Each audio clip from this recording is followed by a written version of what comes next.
हमारे देश में लाखों बच्चे हर वर्ष नीट का एग्जाम देते हैं डॉक्टर बनने के लिए, एमबीबीएस डॉक्टर बनने के लिए या आयुर्वेदा डॉक्टर बनने के लिए या किसी भी प्रकार का डॉक्टर ही हो, चाहे होम्योपैथिक हो चाहे वेटरनरी डॉक्टर हो, नीट का एग्जाम देना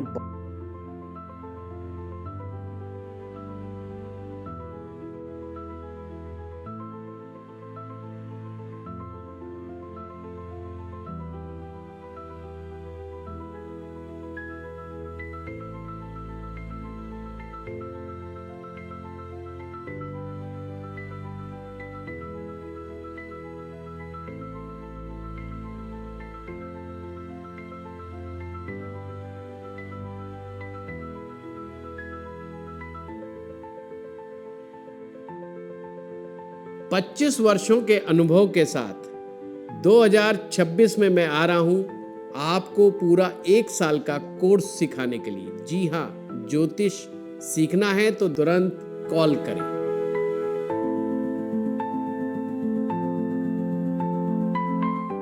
आज हम आपको इस वीडियो के माध्यम से बताएंगे कि आपको जन्म कुंडली देख करके कैसा पता चले कि आपका बच्चा कॉम्पिटिटिव एग्ज़ाम मीन्स नीट का एग्ज़ाम, जो इसकी मेरा ख्याल है इस बार मई 2026 में एग्ज़ाम होगा, अक्सर जैसा इसी महीने में होता है।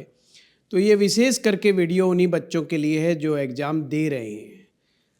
वो किसके चांसेस ज़्यादा हैं। पहली बात तो इस वीडियो को देख करके खुद से कोई भी एनालिसिस ना करें, उसके लिए एक्सपर्ट एडवाइस ज़रूर लें, क्योंकि हो सकता है आप खुद से देखने का प्रयास करें और आप अच्छे से ना देख पाएँ, क्योंकि उसके लिए आपको प्रॉपर ज्योतिष सीखना बहुत ज़रूरी है। चलिए हम वीडियो की शुरुआत करते हैं। सबसे पहले हमें 3 डिविजनल चार्ट्स देखने बहुत ज़रूरी है। कौन कौन से हैं चार्ट? वो हम 1 बाय 1 बात करेंगे और चर्चा करेंगे। सबसे पहले D1 चार्ट, यानी कि आपकी लगन कुंडली। ये जैसे लगन कुंडली है,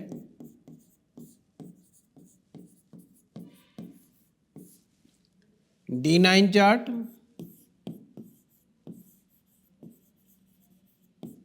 और D24 चार्ट।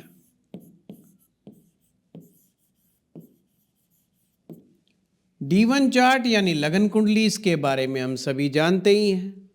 D9 चार्ट यानी कि नवमांश कुंडली, इसके बारे में भी लोगों ने बहुत सुना है।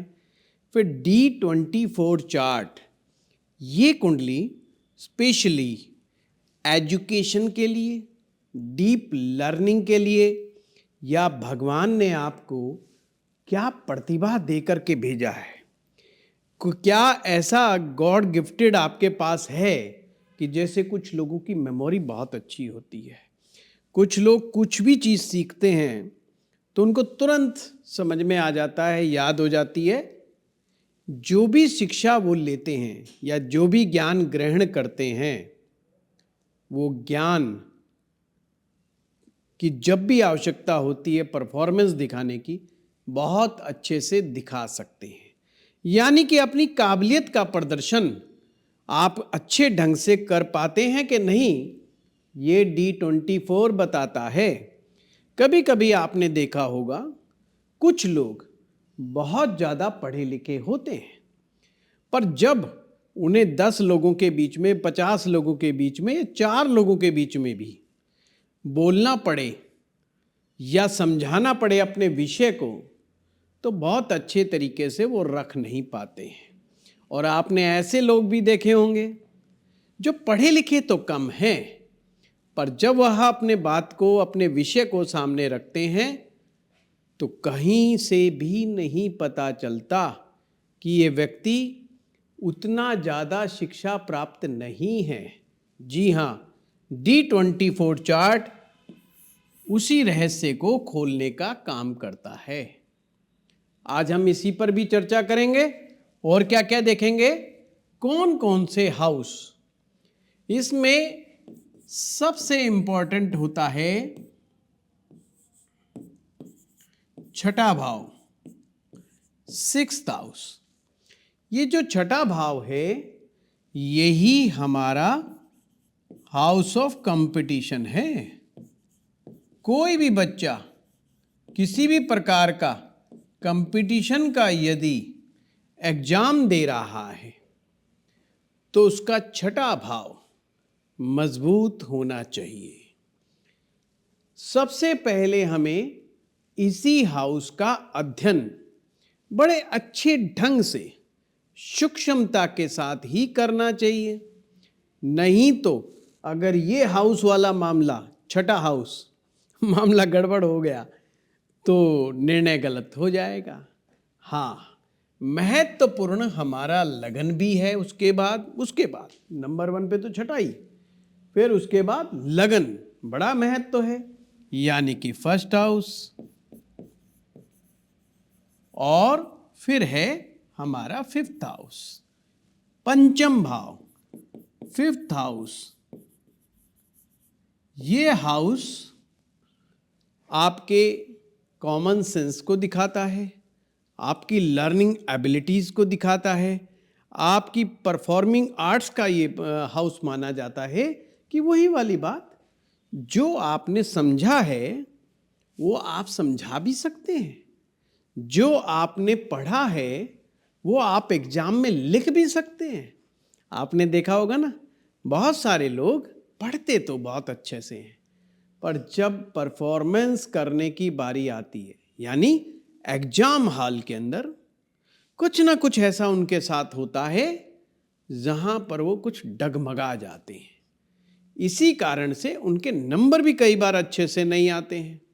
तो इसीलिए पांचवा भाव ये हमारा बुद्धिमत्ता को शो करता है, यानी कि हम जो याद करके आए हैं उसके हिसाब से कितना अच्छे ढंग से उसको समझ करके हम उसका परिणाम में परिवर्तित कर सकते हैं। ये पंचम भाव है। इस भाव के बाद फिर नंबर आता है दसम भाव का, 10th हाउस। जी हाँ, दसम भाव पर तो हमारे कई वीडियो आपको मिल जाएंगे। ये हाउस ऑफ सक्सेस का भाव है।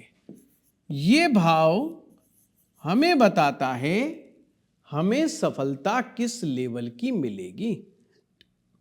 जैसे आप लोग जानते होंगे या नहीं भी जानते हैं तो इतना समझ लीजिए कि कुछ बच्चे जो बड़े अच्छे टॉप रैंक करते हैं, या ये समझ लीजिए अच्छी रैंक प्राप्त करने वाले विद्यार्थियों को गवर्नमेंट कॉलेज मिलता है। और हमारे देश में सरकारी कॉलेज की फीस और प्राइवेट कॉलेज की फीस में जमीन आसमान का अंतर है। मोटा मोटी जो मुझे लोगों से पता चला है, प्राइवेट कॉलेज में अपने बच्चे को यदि आप भेजते हैं डॉक्टर बनने के लिए तो लगभग मोटा मोटी कह रहा हूँ, कम ज़्यादा हो सकता है, 1 करोड़ से प्लस माइनस थोड़ा बहुत ऊपर नीचे, 1 करोड़ से लेके कई बार तो ये 1.5 करोड़ तक भी पहुंच जाता है। डिपेंड्स करता है कि आप कैसे कॉलेज, कैसी यूनिवर्सिटी में उनका दाखला दिलाते हैं। इसलिए मैक्सिमम बच्चे प्रयास करते हैं कि उन्हें गवर्नमेंट सीट मिल जाए, और गवर्नमेंट फीस इतनी कम है, आप सुनेंगे तो हैरान हो जाएंगे। चलो मैं क्या कहूँ, इसको खुद सर्च करके देखिए। खैर, जमीन आसमान का अंतर है, ये समझ लीजिए।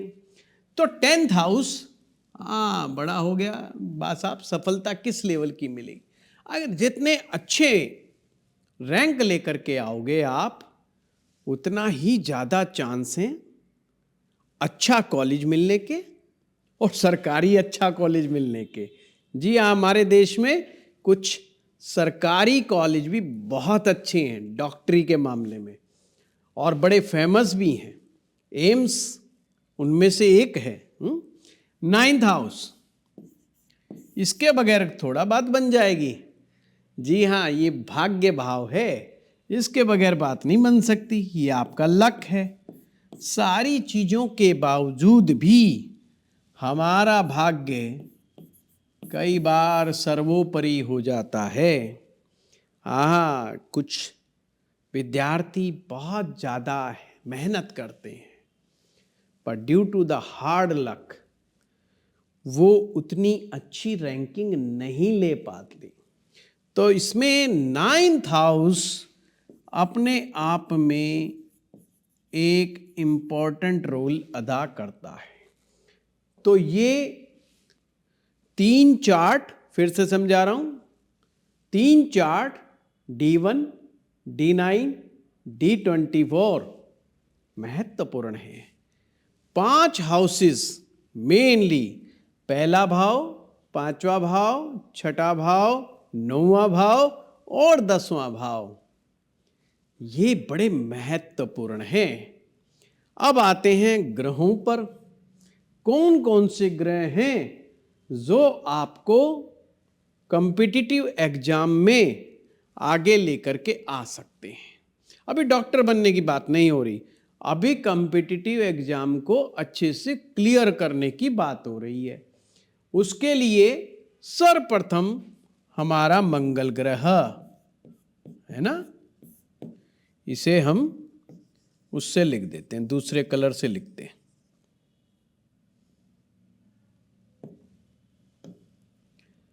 मंगल ग्रह, जी हां, मंगल कंपटीशन का भी ग्रह है, यानी कि कंपटीशन में सफलता दिलाने का ग्रह। कंपटीशन का नहीं, कंपटीशन में सफलता दिलाने का ग्रह है। मंगल ग्रह जब कुंडली में अच्छा होता है तो आपको प्रैक्टिस करने की प्रेरणा बड़ी अच्छी मिलती है।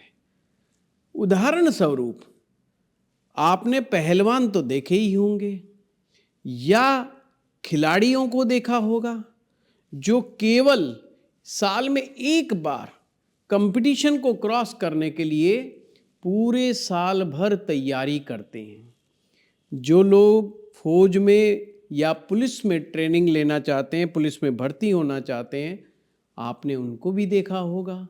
वो विद्यार्थी कितनी भरसक प्रयास करते हैं, कितनी मेहनत करते हैं, कितनी प्रैक्टिस करते हैं। मंगल ग्रह प्रैक्टिस का ही ग्रह है। आप कितनी बार एक चीज को बार बार प्रैक्टिस करने में सक्षम हैं, ये मंगल देता है। मंगल के बाद नंबर आता है शनि ग्रह का, क्योंकि मंगल मेहनत करने का जज्बा भी देता है, हार्ड वर्किंग बनाता है मंगल ग्रह, और थकने नहीं देता, हारने नहीं देता, आलसी ग्रह नहीं है। डिसिप्लिन के मामले में मंगल बहुत अच्छा है, मैनेजमेंट के मामले में मंगल बहुत अच्छा है। अब जिस विद्यार्थी का मंगल अच्छा नहीं होगा तो एक जगह टिक करके बैठना उसके लिए वैसे ही मुश्किल हो जाएगा। बार बार लिख लिख करके देखना, बार बार प्रैक्टिस करना, बार बार प्रैक्टिस करना, जिस विद्यार्थी का मंगल कमजोर है उसके बस की बात नहीं है। वो ऐसे टफ एग्जाम को अच्छे ढंग से क्रॉस नहीं कर पाएगा। नीट उसके लिए नहीं है। हाँ, मंगल ग्रह की स्थिति को देखना इसलिए और भी महत्वपूर्ण हो जाता है कि क्या व्यक्ति इस लेवल पर जाकर के हार्डवर्क कर सकता है। क्योंकि हमें यह भी सोचना है, कंपटीशन को क्रॉस करने के बाद ये विद्यार्थी हमारे देश का भविष्य बनेंगे। इन्होंने ही होनहार डॉक्टर बनना है, और डॉक्टर भगवान के बाद डॉक्टर का ही नाम आता है। जब भी हम में से कोई बीमार होता है, बहुत विपरीत स्थिति में होता है, ऐसे में डॉक्टर ही भगवान का दूत बन करके हमारे सामने होते हैं और वो हमारे जीवन की रक्षा करने का बड़ा भरसक प्रयास करते हैं, मैक्सिमम टाइम कामयाब होते हैं। तो ऐसे में मंगल इतना सपोर्ट करता है इस फील्ड में, क्योंकि ये आसान काम नहीं है। डॉक्टर बनने में बड़ी मेहनत लगती है, पढ़ाई भी टफ है, और आगे तक इनकी लाइफ कोई आसान नहीं है। एंजॉयबल लाइफ तो बिल्कुल नहीं कह सकते। खैर, जिसमें डेडिकेशन हो, डिवोशन हो, हार्ड वर्क करने का मादा हो, वो लोग नीट में जाते हुए अच्छे लगते हैं। हाँ, लोग दिखावा करने के लिए, केवल सोसाइटी में अपना नाम ऊपर रखने के लिए, कई बार जिन लोगों के पास पैसा है वो अपने बच्चों को भेज देते हैं, पर आगे चल करके उनको मज़े वाला मामला होता नहीं। खैर, ये सबका अपना अपना है, वो अपना विषय नहीं आज का। खैर, मंगल के बाद शनि महत्वपूर्ण है। लगातार कंसिस्टेंसी से काम करते रहना, बिना दिखावा किए, बिना शोर मचाए अपने काम में लगे रहना, अपने एकांत में रिसर्च करना, बहुत ज़्यादा सोशलाइज या सोशल बर्ड बनने के चक्कर में ना पड़ना और सोशल मीडिया पे ना पड़े रहना। शनि अच्छा हो तो इस मामले में आपको कंसिस्टेंसी से काम करने की का जज्बा देता है। शनि का कर्मठता ही आपको आगे ले जाता है। ये भी कॉम्पिटिटिव एग्जाम में शनि भी आपको एक पुश देता है। शनि पेशेंस देता है, धैर्य बहुत होता है शनि के अंदर। वर्कोलिक तो होते हैं शनि वाले, पर इनमें पेशेंस भी बहुत होता है। और नीट के एग्जाम देने वाले बच्चों में पेशेंस की आवश्यकता है। ऐसा नहीं थोड़ी सी बात में घबरा जाए। हाँ, खैर, घबराहट के लिए तो मंगल बता दिया। जिनका मंगल स्ट्रांग होगा काहे को घबराएंगे, और डॉक्टर को तो वैसे ही नहीं घबराना चाहिए। शनि। तीसरे नंबर पर हमारा सूर्य आता है। ये ग्रह प्रकाश का सबसे बड़ा ग्रह है, प्रकाशवान ग्रह। हमारे जीवन में कितना प्रकाश है, हमारे अंदर कितनी लाइट है। सूरज जितना अच्छा होगा, व्यक्ति की अंतर चेतना शक्ति उतनी ही मजबूत होगी। खैर, इनमें सूर्य पंक्चुअलिटी के लिए जाना जाता है। सूर्योदय का समय आपने देखा होगा, पंचांग में जो लिखा होता है उसी समय निकलता है। जिस समय पंचांग में होता है उसी समय अस्त होता है। पंचांग और सूरज कितना आप मैच करते हैं, है ना। सूरज पंक्चुअलिटी के लिए माना जाता है। जिस विद्यार्थी में पंक्चुअलिटी नहीं, वो नीट का एग्जाम पास करेगा। फिर सबसे ऊपर है हमारे गुरुदेव बृहस्पति। गुरु जी का आशीर्वाद, गुरु ज्ञान का, नॉलेज का खजाना है। गुरु का अच्छा असर आपकी कुंडली में आपको शिक्षा के क्षेत्र में कामयाबी देने में बहुत आगे है। गुरु शिक्षा का ग्रह है, और आपकी शिक्षा अच्छी नहीं होगी फिर कैसे बात बनेगी।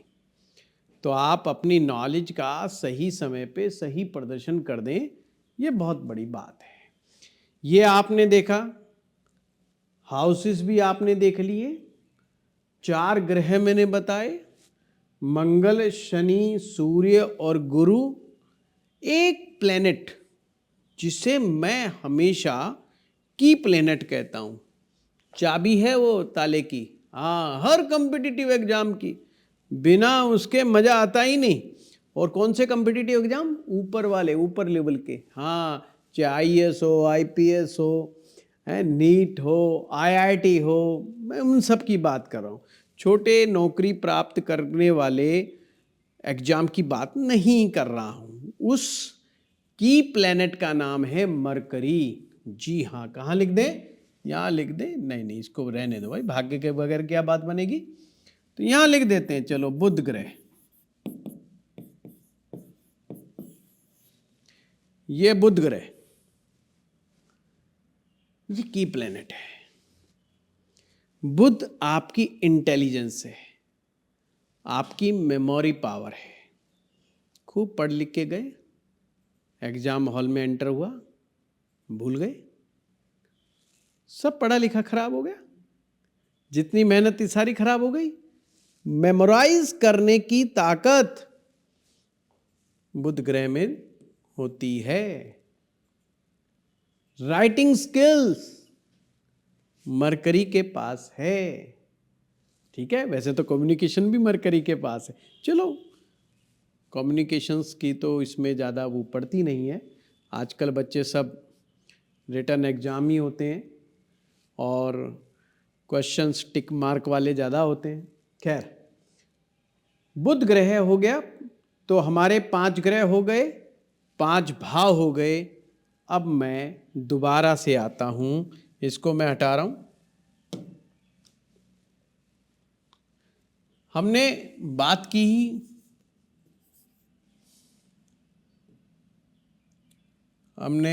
की है सूर्य की, हमने बात की है मंगल की, हमने बात की है शनि की, हमने बात की है गुरु की, और हमने बात की है बुध की, जो कि की प्लैनेट है। मरकरी का अच्छा होना निहायत जरूरी है। इन 5 ग्रहों को आपने सिस्टमैटिक वे से D1 चार्ट और D9 चार्ट में देखना है। इनमें से जो भी ग्रह नवमांश कुंडली में कमजोर पड़ जाएगा, वही कमजोरी होगी आपकी एग्जाम ना पास करने की। मान लो मंगल कमजोर पड़ गया आपका, मेहनत करने का जज्बा नहीं रहेगा। मान लीजिए आप में शनि अच्छा नहीं है तो आलसी बना देगा आपको, आपका काम करने का मन ही नहीं करेगा, लगातार काम करने का मन नहीं करेगा। ठीक है, अब हम चलते हैं D9। हमने समझ लिया कि ये नहीं ग्रहों को D9 में इनकी स्ट्रेंथ को चेक करना है। अगर नवमांश में ये स्थिति अच्छी है तो वेल डन, आधे से ज़्यादा एग्जाम हो गया पास। अब एक लास्ट परीक्षा यहाँ पर भी बची है, D24 चार्ट की परीक्षा, चतुर्थ विषांश चार्ट। जी हाँ, ये प्रॉपर आपके एजुकेशन से रिलेटेड ही है, आपकी शिक्षा का भाव है, ये शिक्षा का कुंडली है ये। इसमें भी क्या देखने वाली बात है, मान लीजिए D24 चार्ट है तो इसमें क्या क्या देखेंगे, पहला भाव देखना है और 5वां भाव, बस ये 2 भाव, first house and 5th house, ये 2 हाउस देखने हैं। और क्या देखना है, गुरु ग्रह की स्थिति, गुरु इन D24 चार्ट, एंड थोड़ा सा ट्विस्ट राहु। तो D24 चार्ट में आपको ध्यान से समझने वाली बात यह है कि ये चीज याद रखनी है, पहला भाव यानी लगन D24 का, लगन स्ट्रांग होना चाहिए, लगना should be strong, and 5th house should be strong D24 chart के। गुरु ग्रह की पोजीशन अच्छी हो, राहु की पोजीशन अच्छी हो। अब एक सूत्र याद रख लो, अगर D1 चार्ट में आपकी जो चीजें बताई हैं वो ठीक ठाक हैं देखने में,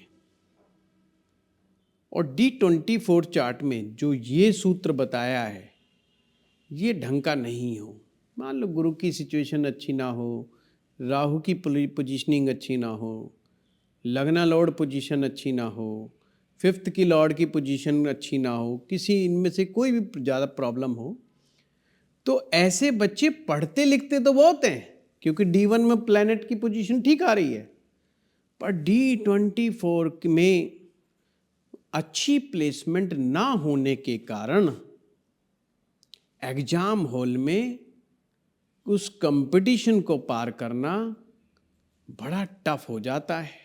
ये भी एक समस्या है। अब कुछ मैं योगों के ऊपर बात करूंगा।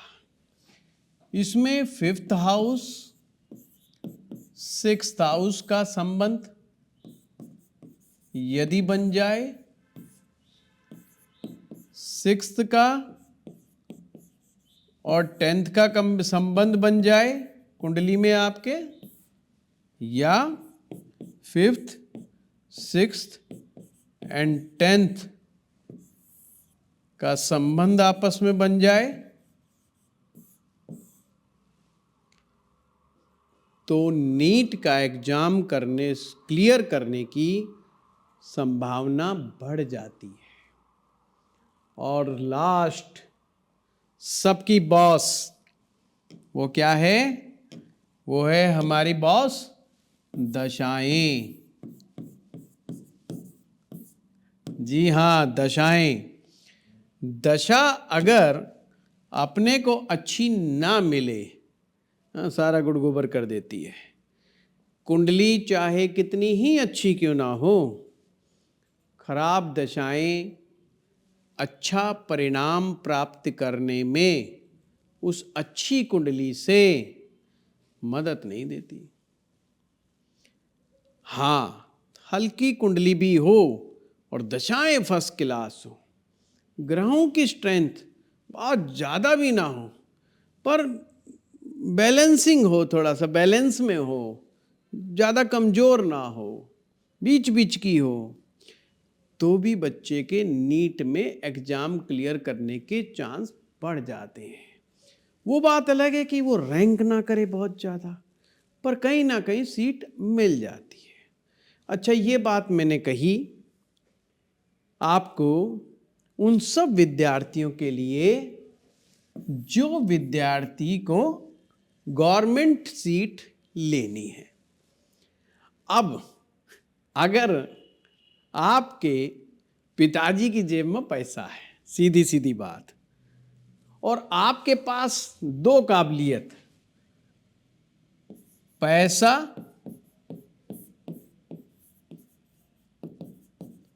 और पैशन, अगर आपके पास पैसा है और पैशन है तो भी आप डॉक्टरी में जा सकते हैं। डॉक्टर बनने के लिए अच्छे कॉलेज में एडमिशन ले सकते हैं। यह उन लोगों के लिए है जिनको प्राइवेट सेक्टर में जाकर के काम करना है। ठीक है? हाँ, आप कहेंगे ग्रहों की क्या कॉम्बिनेशन होना चाहिए? उनमें से कोई भी 2 या 3 चीज़ें ठीक होनी चाहिए। अगर मैंने 5 ग्रह बताए तो उनमें से 2-3 ठीक हो जाएं। 5 भाव बताए तो उसमें से 2-3 भाव अच्छे हो जाएं।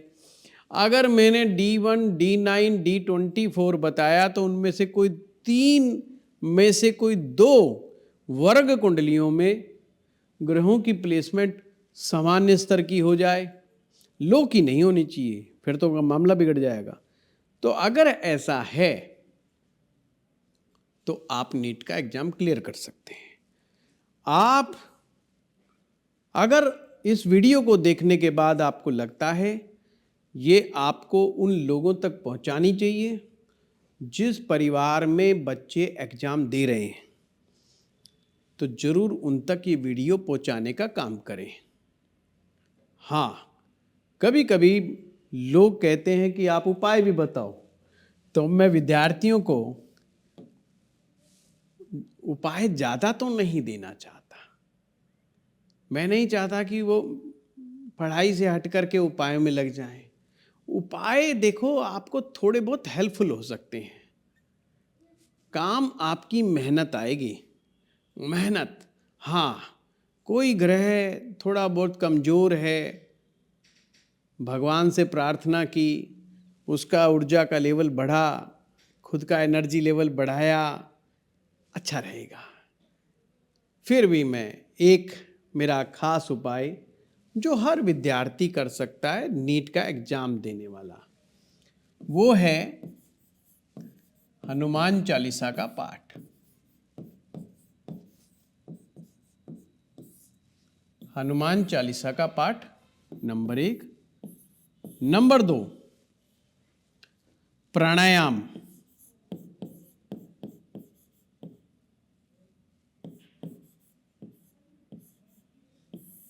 प्राणायाम, 2 प्राणायाम मुख्य रूप से नाड़ी शोधन और भ्रामरी प्राणायाम। बेशक 5 मिनट्स लगा दें इसमें। नाड़ी शोधन ज़्यादा करना चाहें कर सकते हैं, बट भ्रामरी 5 मिनट्स एनफ। प्राणायाम जरूर करें, अपना ऑक्सीजन लेवल को बढ़ा करके रखें, ब्रेन को टकाटक रखें, अच्छी डाइट का उपयोग करें, सात्विक डाइट लें, न्यूट्रिशियस डाइट लें, और सबसे बड़ी बात, घबराएं नहीं। केवल जिंदगी में डॉक्टर बन के सेवा करना ही एकमात्र मार्ग नहीं है। ये जिंदगी बहुत बड़ी है और भगवान ने इस जिंदगी के लिए हजारों रास्ते खोल रखे हैं। बस एक रास्ता बंद होता है तो परमात्मा कई रास्ते और खोल के रखता है। इसलिए घबराएं नहीं। डॉक्टर बनना सेवा का कार्य है, बड़ा नोबल वर्क है। अगर दिल में जज्बा है सेवा करने का, आम जनमानस की, अपने देश की, तो ही इस फील्ड में जाएं। सोसाइटी को दिखाने के लिए, लोगों को दिखाने के लिए इसमें जाने का प्रयास ना करें। फिर अपने पैशन को फॉलो करें जो भगवान ने आपको दिया है, या जो कार्य क्षेत्र आपको भाता है उसमें जाएं। माँ बाप भी ये गलती ना करें। बच्चे की कार्यवाही को देखें। अगर बच्चा मेहनती है, आपका पढ़ने में अच्छा है, कंसिस्टेंसी के साथ काम करना जानता है, विपरीत परिस्थितियों में भी आपका बच्चा खड़ा रहता है दम लगा करके, फिर आप डॉक्टर के लिए उसे, उसके पूरा परिवार पीछे लग के उसको मदद करें, उसको मोटिवेट करें, उसको सपोर्ट करें। और ये परीक्षा केवल नीट की एक बच्चे की नहीं होती, पूरे फैमिली की होती है। फैमिली की सपोर्ट भी बहुत ज़्यादा आवश्यक होती है। अपने बच्चे की भरपूर मदद कीजिए, उसे समझने का प्रयास कीजिए, और अगर आपको लगता है आपको नॉलेज नहीं है, तो जो इन चीज़ों के एक्सपर्ट होते हैं उनसे आप एडवाइस लें। सबसे अच्छा है आप जिस डॉक्टर को जानते हैं, अनुभवी डॉक्टर को, अपने बच्चे को उनसे टाइम लेके मिलवा के लेके आएं। बच्चे से मिलवाएं, उन्हें पता चले इस नीट के बाद मैं कैसे होने वाला हूँ। हाँ, और कोई नेगेटिव डॉक्टर मिल जाए तो दूसरे डॉक्टर के पास ले जाएं। धन्यवाद। मेरी मजाक करने की आदत है। आज का ये वीडियो आपको कैसा लगा कमेंट बॉक्स में लिखें ज़रूर, हमें बताएं। हम आपके लिए ऐसे वीडियो लाते रहेंगे।